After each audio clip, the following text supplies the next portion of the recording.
Beer bicep नावाच्या प्रसिद्ध YouTube चॅनलचा होस्ट रणवीर आलाबादियाला सध्या मोठ्या प्रमाणात ट्रोलिंगचा सामना करावा लागतोय।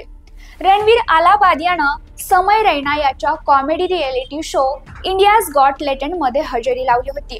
यावेळी रणवीरनं स्पर्धकाला अश्लील प्रश्न विचारला, ज्यामुळे यूट्यूबर रणवीर आता वादाच्या भोवऱ्यात अडकलाय हे तर आपण जाणतोच।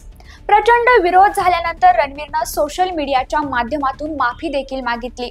यूट्यूबनं देखील तो वादग्रस्त व्हिडिओ यूट्यूबवरून हटवलाय। परंतु आता हे प्रकरण इतकं टोकाला गेलंय की रणवीरच्या विरोधात FIR दाखल करण्यात आली आहे। त्यामुळे आता प्रश्न समोर येतो तो म्हणजे या प्रकरणी रणवीर आलाबादियाला शिक्षा होणार का? मग या प्रकरणी नेमका कायदा काय सांगतो? न्यायालय हे प्रकरण कसं हाताळणार याच विषयी आपण आजच्या व्हिडिओमध्ये चर्चा करणार आहोत। नमस्कार, मी निकिता पाटील, तुम्ही पाहताय रुतम मराठी। आता रणवीर आलाबादियानं यूट्यूब प्लॅटफॉर्मवरती आक्षेपार्ह वक्तव्य केल्यानं हे प्रकरण माहिती तंत्रज्ञान कायदा 2000 च्या कलम 67 आणि भारतीय दंड संहितेच्या कलम 294 अंतर्गत येऊ शकते।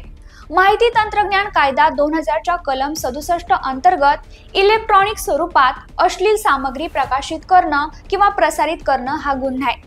या कलमाचे उल्लंघन करणाऱ्याला अर्थातच या कायद्या अंतर्गत दोषी आढळणाऱ्या व्यक्तीला 5 वर्षांपर्यंतच्या कारावासाची शिक्षा होऊ शकते। तसेच काही लाखांपर्यंत दंड देखील होऊ शकतो। तसेच न्यायाधीश परिस्थितीनुसार दोन्ही शिक्षा देण्याचा आदेश देऊ शकतात।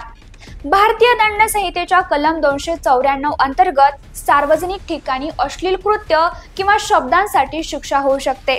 आता या कलम 67 आणि कलम 294 अंतर्गत रणवीर आलाबादियाला शिक्षा होऊ शकते का?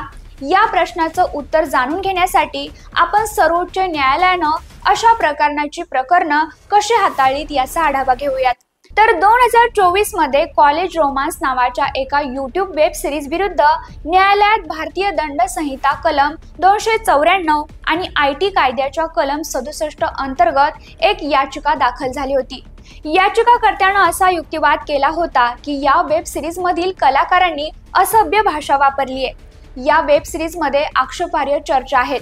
तसेच या वेब सिरीजची कथा महाविद्यालयीन विद्यार्थ्यांच्या लैंगिक बाबी संबंधित आहे आणि यावरती न्यायमूर्ती AS बोपण्णा व PS नरसिंहा यांच्या खंडपीठानं स्पष्टीकरण देताना म्हटलं होतं की अश्लीलता आणि भाषा यांच्यात एक बारीक रेष आहे। विशेष म्हणजे न्यायालयानं समुदाय निकष चाचणी देखील लागू केली होती। त्यात न्यायालयानं म्हटलं होतं की वेब सिरीज मध्ये वापरलेल्या वाक्यांचा शाब्दिक अर्थ लैंगिक स्वरूपाचा असू शकतो आणि ते लैंगिक कृत्यांचा संदर्भ घेऊ शकतात, परंतु त्यांचा वापर दर्शकांमध्ये लैंगिक भावना किंवा वासना जागृत करत नाही।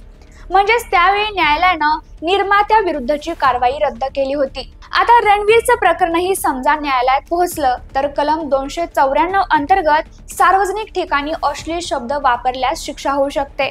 परंतु त्यासाठी रणवीरचं वक्तव्य केवळ अपवित्र होतं की रणवीरच्या या वक्तव्यानं दर्शकांमध्ये लैंगिक भावना किंवा वासना जागृत होतात, या प्रश्नाचं उत्तर शोधण्यासाठी न्यायालयाला त्या एपिसोडचा संपूर्ण शो लक्षात घ्यावा लागणार आहे।